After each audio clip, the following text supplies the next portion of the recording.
Today, we're going to make this mosaic tile picture, and you can do this with any photograph. So stick around and make one with me.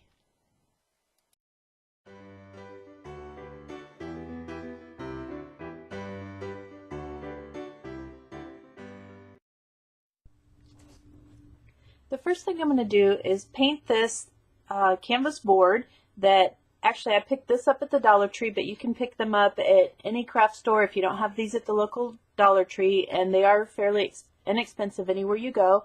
And I'm going to paint it black, and I'm just using some of my cheap black acrylic paint for this. Alright, now that I have 2 coats of black paint on this, I'm going to set it aside to dry while I move on to the next step.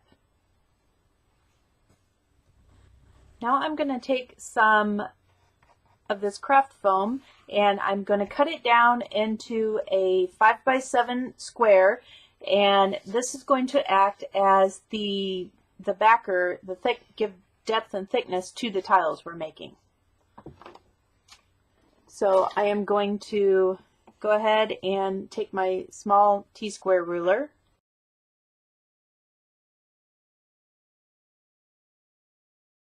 And then I'm going to come back in with my craft knife, and I'm just going to cut these out.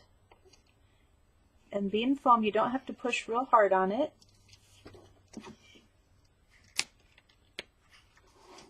As you can see, that cut really nicely and smoothly.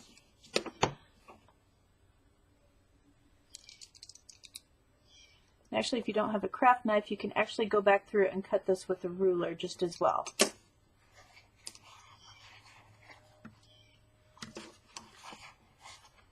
Craft foam is something that is made that kids can work with, so it does cut really easy.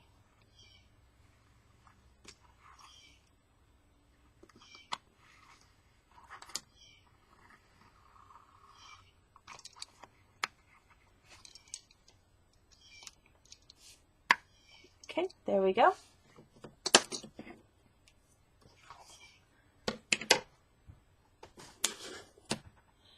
Now, the next step is going to be coming in and using the picture that I printed out, and I just found this online. It's a royalty-free image that I found, so this is what I'm going to be using for our tiles. And I think it will look really cute sitting in our little coffee area. Or rather, hanging there. As you can see, I just need to come in and just trim up a couple of the corners. It's a little hard for me to see exactly where it's lining up at the top when I can't put my head directly over it, but if I'd have done that, you wouldn't have been able to see what I was doing. So I'll be right back when this is all trimmed up. Now I'm just going to use some Mod Podge, and I am going to Mod Podge the picture to the fun foam.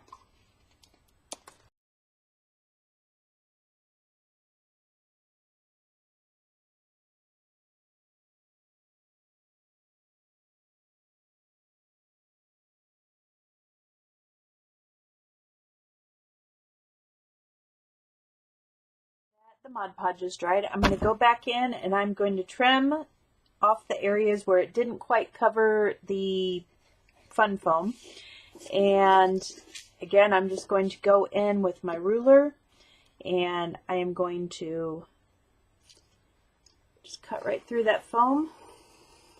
Now I couldn't find my cutting mat. I have no idea what I did with the thing, so I'm just using a scrap of foam core that I picked up at the Dollar Tree, and I'm using that as my cutting mat. So there's that. It just cut off that easily. I'm going to go back in and trim this side just a little bit as well.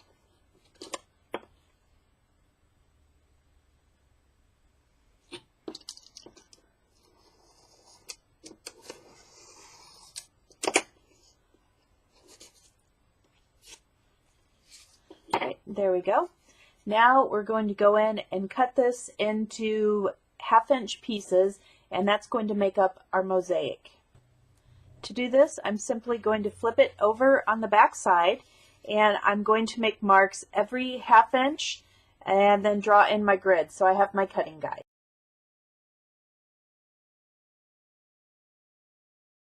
Alright, now that I have that done, and I don't know if you can see that picked up on the camera at all, I used my pencil and it actually just made indents all the way along.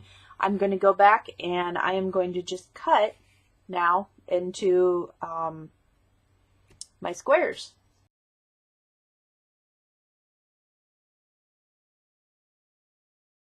Alright, so after I got all these cut, I realized I forgot to draw in my grid marks after I marked out my 1/2-inch grid along the outside edges. So I'm going to have to go back in on these and make the marks so I can get them cut into squares. Don't do this, by the way. Make sure you draw in your grid marks. Alright, now that I've got the grid lines drawn in on these, I'm going to go back and cut them so that we have our 1/2-inch tiles made.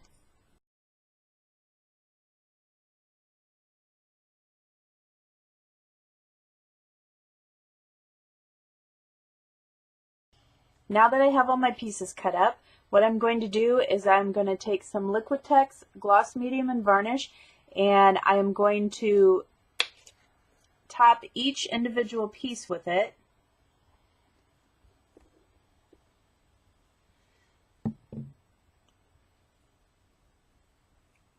Alright, and once I get that on there, I'm going to just take a popsicle stick and I'm going to spread it out.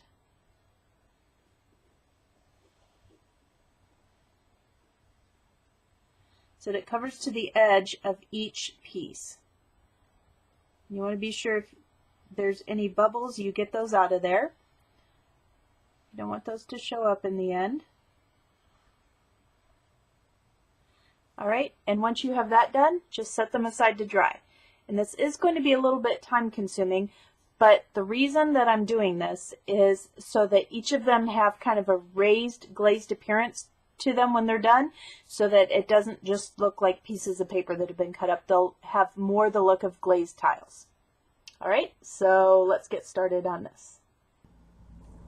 Alrighty, now that I have all the pieces coated with the gloss medium and it's all dried out, you can kind of see, hopefully, the texture that it puts on there. Now this one did actually have some bubbles in it, and in hindsight I actually kind of like the way those bubbles came out because it does add an interesting texture to the pieces. My first thought when I came in this morning was that I was going to do a second coat over all these, a thin coat to kind of fill in all the imperfections, but upon looking at them more, I really like the imperfections, so I am going to leave those and leave the pieces exactly as they are, while I now start working on putting what is now effectively a jigsaw puzzle together so that I can start placing it on the backing board. Okay, so I have about half the picture put together. I have the easy part put together. This is not as simple as a jigsaw puzzle. They're all square pieces. So guys, do not do what I did and mix up your pieces. It's not a happy thing. But you can kind of see the way the camera's shining down on this, why I coated each piece individually with the clear gloss medium, because it gives each piece that much more of an independent look and makes them look so much more like the individual tiles that they should be. And as soon as I can get the rest of this figured out and put together, we'll move on to the next step. Here you can see I give up on just trying to put them together. That was the hard way to do things. So I printed out another copy of the picture and I'm just laying the tiles all out over the copy of the picture. It's making it go a lot quicker because I can actually match up the tiles to the background. So if you do mess up like I did and scramble your tiles, then go ahead and just print out a second copy and lay it out like that. It goes much more quickly and easily. Alright, picture is finally finished. Now what we're going to do is slide it onto our board. And I'm going to bring it off the table to do this.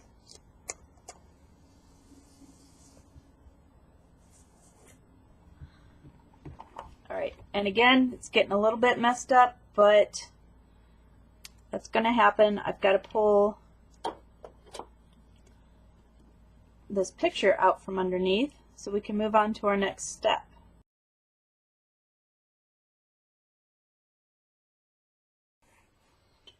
All right, now what we're going to have to do is glue each individual piece onto the board.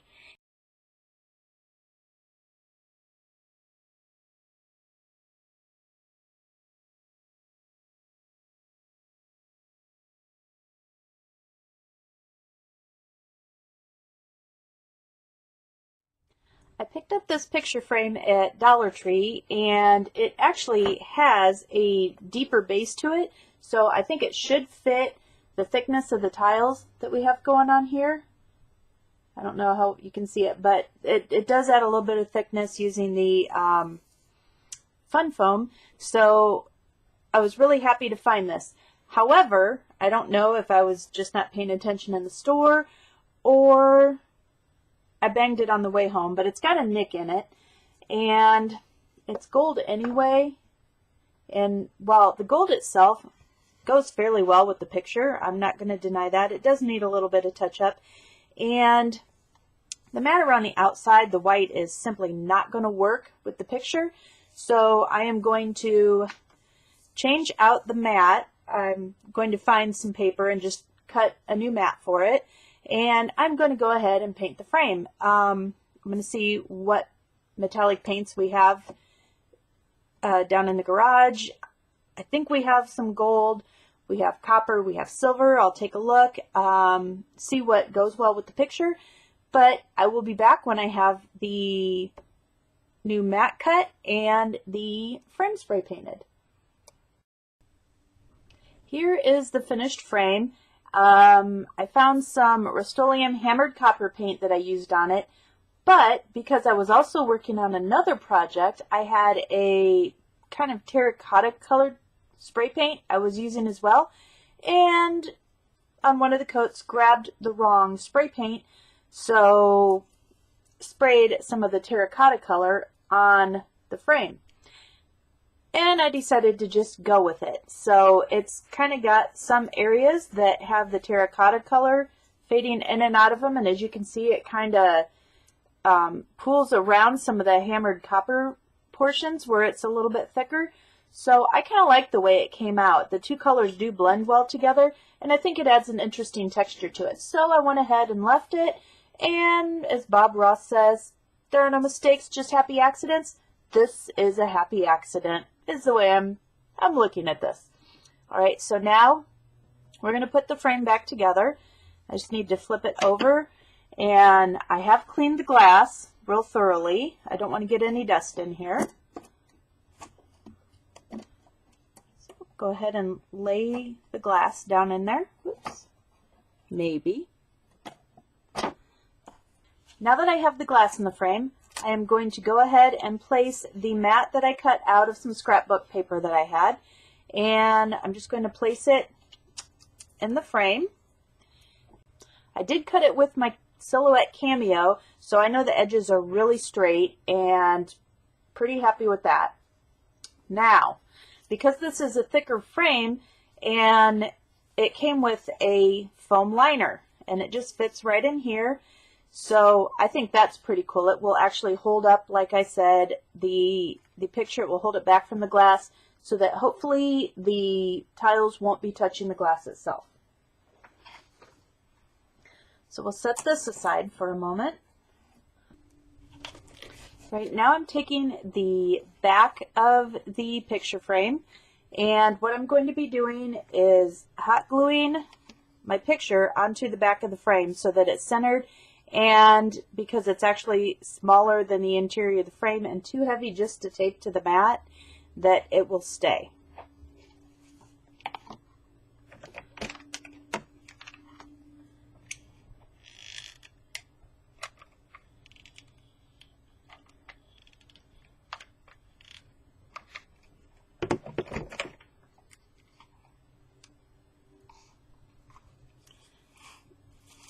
Alright, and I just need to get it centered. Alright, and let's hope that's good and centered because I'm not going to be able to adjust that very easily. Now I'm just going to bring back up my picture frame. and flip this right into it.